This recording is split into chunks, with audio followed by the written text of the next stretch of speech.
Og nu, nyhederne med Jesdorf Petersen. Hvis du er en af de 100.000 unge, som mangler praktikplads eller går uden arbejde og ikke kommer på studie, så skal du ønske dig en ny regering. For det er det noget mest afgørende at sætte skub under. Vi må simpelthen ikke tabe en hel generation på gulvet, det er simpelthen for dyrt. De sidste 10 år har vi haft en regering, som har skabt en stor dansk gæld.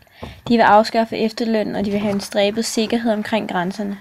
Hvis der kommer en S- og SF-regering efter det kommende valg, lover vi jer flere og billigere busser. Vi vil beholde efterlønnen. Vi vil gøre alt for at rydde op efter en regering, som har sløset af i 10 år. Vi vil prøve at få en største del af de arbejdsløse i arbejde, især i den offentlige sektor. Folk skal have en kortere ventetid, når de skal behandles på hospitalet.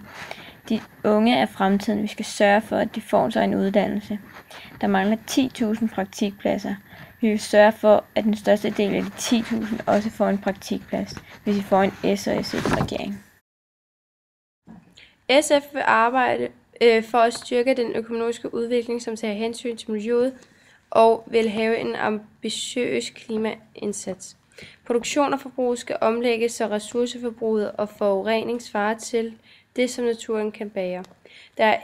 Der skal ikke være farlige kemikalier i mad, sutter og legetøj. Der skal være minimum 20% billigere tog og bus, for at folk vælger den offentlige transport frem for at køre bil på arbejde. SF vil skabe en folkeskole, der giver børnene ideelle forhold for deres læring. En skole, hvor hvert et barn tydeligt oplever glæden ved det univers, der åbner sig, når man kan læse selv. En skole, hvor alle børn lærer de basale færdigheder. En skole, der samtidig anerkender, at vejen til læring er forskellig fra barn til barn. SF vil lægge vægt på, at der højst må være 24 elever i skolen. I en skoleklasse. 2 lærere per klasse i de vigtigste fag, dansk og matematik.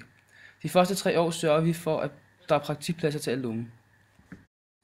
SF vil sørge for en sund og fair økonomi. Vi vil anskaffe 60.000 nye jobs på 3 år til de arbejdsløse, der går derhjemme. Alle, der arbejder i Danmark, skal gøre det på lige vilkår. Vi skal sikre fair konkurrence, så dem, der kommer til Danmark for at arbejde, er ansat på overenskomst.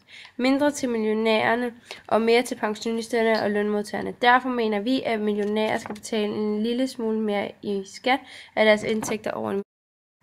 SF vil sikre offentlige sygehuse i topklasse og give alle uanset størrelse på deres pengepunkt ret til hurtig og effektiv behandling. Færre skal have kræft, andre livstruende sygdomme og flere skal overleve sygdomme.